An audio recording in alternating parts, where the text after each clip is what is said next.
Let's talk a little bit about some of the pioneering efforts you guys, made through your career. It started from '94 with the website. You guys were the first band to actually have their own website. We didn't.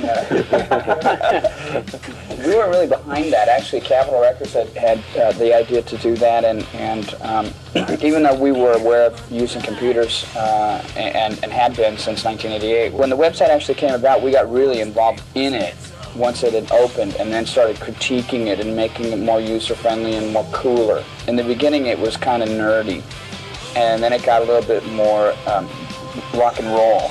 And one of the things that was really beat was in the beginning there was a guy named, I mean, you may have to bleep that, but there was a guy named that was running programs through the chat shop, in the diner, and people tried to talk, and all I would say was just all the time. And I finally figured out a way to jam the program to find out what his IP address number was, and we banished the guy.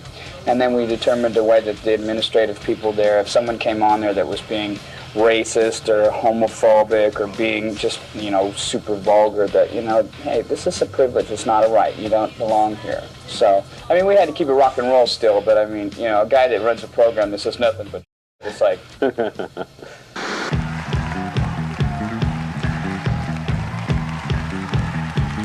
Megadeth songs are really visual. It's not, talking about puppies or sitting in the field with a bumblebee girl or stuff like that. It's actually, there's a story going on.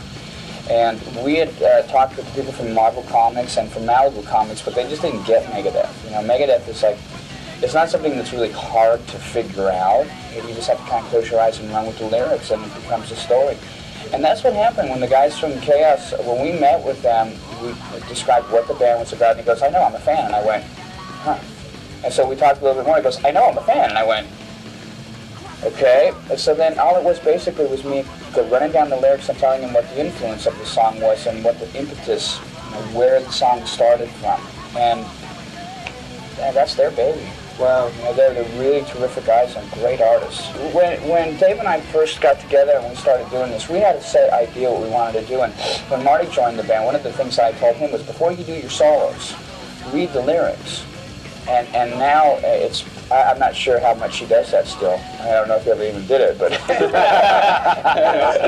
point is, it's like if you read the lyrics, it gives you kind of a mood,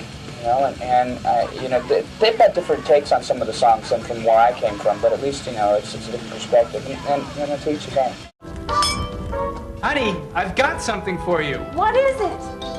Oh, honey! It's Megadeth!